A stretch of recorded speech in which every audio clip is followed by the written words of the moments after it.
നമ്മൾ ശരിക്കും പറഞ്ഞാൽ ഇവിടെ ഓരോ കൗണ്ടറുകൾ അല്ലെങ്കിൽ തമാശകൾ പറയുമ്പോഴേ നമ്മൾ പറയും ഇത് പഴയതാണ്, ഇത് 2000-ലെയാണ്.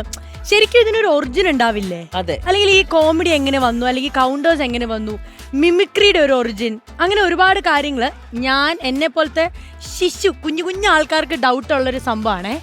പ്രായം കൊണ്ടല്ല നാദിക്ക, ഈ മിമിക്രിയുടെ ഒരു ഹിസ്റ്ററി ഉണ്ടാവും. അതിൽ ശരിക്കും നാദിക്കാണോ ഉണ്ടാവുക അതോ പ്രസാദേട്ടനാണോ തുടക്കം ഇട്ട്, അതൊക്കെ ഒരു കൺഫ്യൂഷൻ ആയിട്ടുള്ള ഒരു കാര്യമാണ്. അപ്പൊ അതൊരു റിസർച്ച് നടത്തി ഞങ്ങളുടെ കയ്യില് ഹിസ്റ്ററി ഓഫ് മിമിക്രി എന്ന് പറഞ്ഞൊരു കിടിലം വീഡിയോ ഉണ്ട്. അത് നമ്മുടെ പ്രേക്ഷകർക്കും നമ്മളെ പോലത്തെ ആൾക്കാർക്കും ഒക്കെ ഒന്ന് മനസ്സിലാക്കാൻ വേണ്ടി നമുക്കതൊന്ന് കണ്ടാലോ? ഓണത്തിന് comedy masters Onam mega charge ഈവന്റിൽ നമ്മൾ പ്രസന്റ് ചെയ്യുന്നു ഹിസ്റ്ററി ഓഫ് മിമിക്രി. എവിടെയും ഏറ്റവും എളുപ്പത്തിൽ ഹിറ്റാകുന്ന രസം ഹാസ്യമായതിനാൽ ചരിത്രാതീത കാലം തൊട്ടേ ചിരിക്കാൻ കഴിയുന്ന ഏകജീവിയായ മനുഷ്യൻ ഹാസ്യത്തിൽ നിന്നും പിറവി കൊള്ളുന്ന കലാരൂപങ്ങൾ കണ്ടുപിടിച്ചു.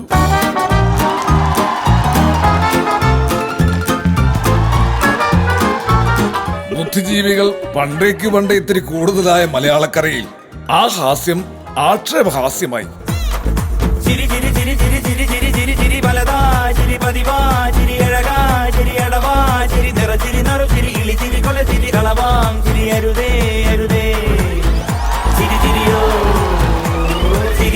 നമ്പ്യാരും തുള്ളലും അതിന്റെ പേറ്റന്റ് എടുത്തപ്പോൾ ഓട്ടം തുള്ളലിൽ പലതും പറയും, അതുകൊണ്ടാരും ഖേദിക്കരുത്. ഓട്ടം തുള്ളലിൽ പലതും പറയും. സ്ലാപ്സ്റ്റിക് കോമഡിയുടെ കൈപിടിച്ച് സർക്കസിൽ കോമാളിയും നാടകങ്ങളിൽ വിദൂഷകനും ചിരിയുടെ റൂട്ട് തെളിച്ചപ്പോൾ 70s ആ റൂട്ടിലേക്ക് പുതിയ സ്റ്റാർട്ടപ്പുമായി മിമിക്രി എത്തി. സാക്ഷാൽ ഗാനഗന്ധർവന്റെ ഗാനമേളക്കിടയിലും KPSCയുടെ നാടകത്തിന്റെ മുന്നിലും ഒറ്റ ഇരട്ട പട്ടാളങ്ങളായി കോമഡിയുടെ റൂട്ട് മാർച്ച് നടത്തിയവർ പിൽക്കാലത്ത് മറ്റു മേഖലകളിൽ അതിപ്രശസ്തരായി.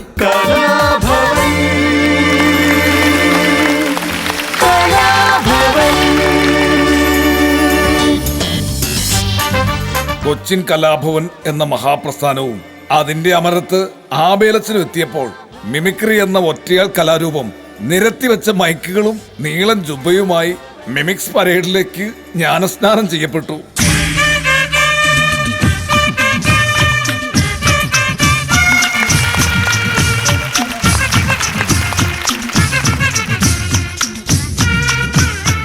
പുട്ടിന് പീരസമവാക്യത്തിൽ മറ്റ് പരിപാടികൾക്കിടയിൽ ജാമായി മാത്രം അവതരിപ്പിക്കപ്പെട്ടിരുന്ന മിമിക്രിക്ക് അങ്ങനെ 70s അവസാനത്തിലും 80s തുടക്കത്തിലും കേരളത്തിലുടനീളം റെഡ് കാർപ്പറ്റ് സ്പേസ് ലഭിക്കാൻ തുടങ്ങി. പിന്നീടുണ്ടായത് വേദികളിൽ പില്ലറുകളായിരുന്ന മിമിക്രി താരങ്ങൾ മലയാള സിനിമയുടെ പില്ലറുകളാകുന്ന റവല്യൂഷൻ. ഞങ്ങള് ദുബായിൽ നടത്തിയൊരു പ്രോഗ്രാമിന്റെ കാസറ്റ് കണ്ടിട്ടാണ് പത്മനാഭൻ സാർ ആദ്യമായിട്ട് എന്നെ സിനിമയിലേക്ക് വിളിക്കുന്നത്. 90കളുടെ പകുതിയായപ്പോഴേക്കും 100ഓളമായി കേരളത്തിലെ മിമിക്രി ട്രൂപ്പുകളുടെ ബെഞ്ച് സ്ട്രെങ്ത്. ആ മിമിക്രി യൂണിവേഴ്സിറ്റികളിൽ നിന്നും ഡബിൾ പ്രൊമോഷൻ കിട്ടി സിനിമയിലേക്ക് കയറിയ എത്രയെത്ര താരങ്ങൾ.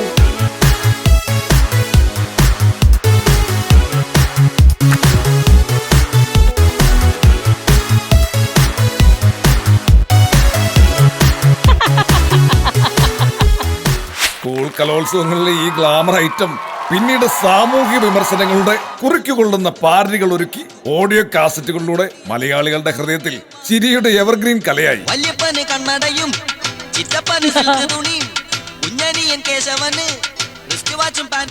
മിമിക്സ് ബാല്, മിമിക്സ് ഗാനമേള, ഫിഗർ ഷോ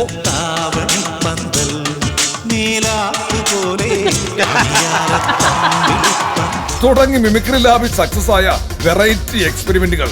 ലോകത്തിൽ മിമിക്രിക്കാർക്ക് മാത്രമായി അസോസിയേഷൻ ഉള്ള ഇന്ത്യൻ മിമിക്രിയുടെ ഏക ആസ്ഥാനമായ നമ്മുടെ കൊച്ചു കേരളത്തിൽ ലേറ്റസ്റ്റ് സെൻസേഷനായ സ്റ്റാൻഡപ്പ് ഷോകൾ ജെൻസി കിഡ്സിന്റെ വരെ കയ്യടി നേടുന്നു. LED വാളുകൾ മുതൽ ഇലക്ട്രിഫൈയിങ് ആംബിയൻസുകൾ വരെ, സ്പോട്ട് ലൈറ്റുകൾ മുതൽ സ്പോട്ട് ഡബിംഗ് വരെ ന്യൂജൻ മിമിക്രിക്കാർ പുത്തൻ ടെംപ്ലേറ്റുകൾ പണിത് മുന്നോട്ട് കുതിക്കുന്നു. എന്റർടൈൻമെന്റ് എക്സ്ട്രീമിൽ ഇനിയും തുടരുക തന്നെ ചെയ്യും ഈ കലാരൂപം. ആദ്യമായി നമ്മൾ ഈ ഭൂമിയിൽ കാണുന്ന സ്വന്തം അച്ഛനെയും അമ്മയെയും അനുകരിക്കാൻ ശ്രമിക്കുന്ന ഒരു കുഞ്ഞ് നമ്മളിൽ ഉള്ളിടത്തോളം കാലം അമ്മ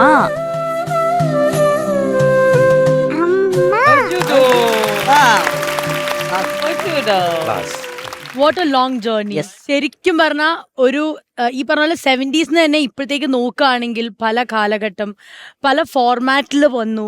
ഇപ്പൊ പറഞ്ഞ സ്റ്റാൻഡപ്പ് കോമഡി ഡിജിറ്റലായി, സ്റ്റേജായി, ടെലിവിഷനിലൂടെയായി, അതിന്റെ സിറ്റ്കോംസ് ഉണ്ട്. അങ്ങനെ ഒരുപാട് കാര്യങ്ങളിലേക്ക് ഈ യാത്രകളിലൊക്കെ ഉടനീളം ഉണ്ടായിരുന്ന ഒരുപാട് ആൾക്കാർ നമ്മുടെ കൂടെയുണ്ട്. എന്ത് തോന്നുന്നു അതൊക്കെ ഇതിപ്പോ കണ്ടപ്പോ? ശരിക്ക് ഈ ഫോട്ടോസും കാര്യങ്ങളും അല്ലെങ്കിൽ ഈ ജേണി ഇപ്പോൾ നമ്മളിവിടെ കണ്ടപ്പോൾ ഇതൊക്കെ നമ്മളുടെ സീനിയേഴ്സായിട്ടുള്ള അല്ലെങ്കിൽ പണ്ട് ഇപ്പോൾ KSP ഇവിടെ ഇരിപ്പുണ്ട്. കലാഭവനിൽ മിമിക്രി നടന്നുകൊണ്ടിരുന്ന സമയത്ത് ഇവരുടെ റിഹേഴ്സൽ കാണാൻ വേണ്ടിയിട്ട് അതിൻ്റെ ജനലിൽ കൂടി ഒളിഞ്ഞു നോക്കി റിഹേഴ്സൽ കണ്ടിരുന്ന ആൾക്കാരാണ് ഞാനൊക്കെ. അപ്പോൾ എന്നെ മിമിക്രി കൊണ്ടുവന്ന ആളാണ് ജോർജ്, ഏലൂർ ജോർജ്.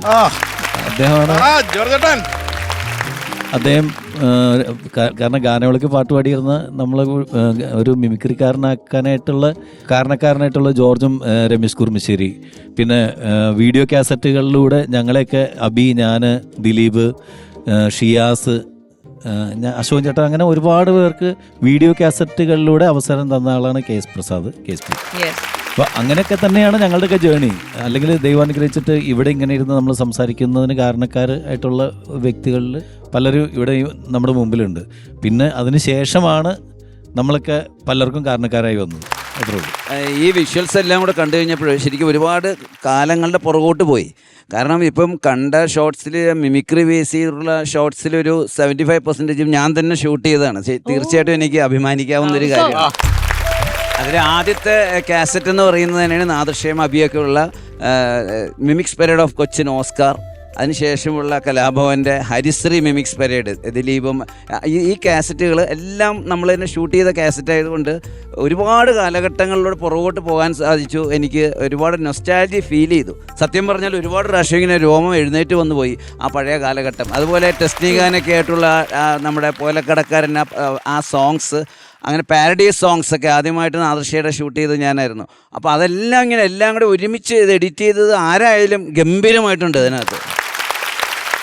അതുപോലെ AI കുറേ വർക്കുകളും അതിൻ്റെ കൂടെ മിക്സ് ചെയ്തിട്ടുണ്ട്. ആ രണ്ടും കൂടെ മിക്സ് ചെയ്ത് പലരുടെയും തല മാറ്റി വേറെ തലകൾ വെച്ചിട്ടുണ്ട്. അതൊക്കെ ഗംഭീരമായിട്ടുണ്ട് ആ വർക്ക്. ആരായാലും പ്രത്യേകിച്ച് അതിൻ്റെ പുറകിലുള്ള ഇതിൻ്റെ സംവിധായകന് നല്ലൊരു കൈയടി കൊടുക്കണം നമുക്ക്. എലീന, ഒരു സംശയം ചോദിക്കാൻ, ഇത് ഒറിജിനൽ സലീം കുമാർ പറഞ്ഞാണ് അല്ലെങ്കിൽ മിമിക്രി ആർട്ടിസ്റ്റ് വോയിസ് ഓവർ കൊടുത്താണ്? മിമിക്രി ആർട്ടിസ്റ്റ് സൗണ്ട് കൊടുത്തു. അത് ഞാൻ പറഞ്ഞില്ലേ, എനിക്ക് കാരണം ഗംഭീരമുണ്ട്. ആ ആർട്ടിസ്റ്റിന്റെ പേര് കൂടി പറഞ്ഞാൽ റെജി രാമപുരം. റെജിയാണ് ഏറ്റവും നന്നായിട്ട് സലീമിന്റെ വോയിസ് എടുക്കുന്ന ഒരു വ്യക്തി.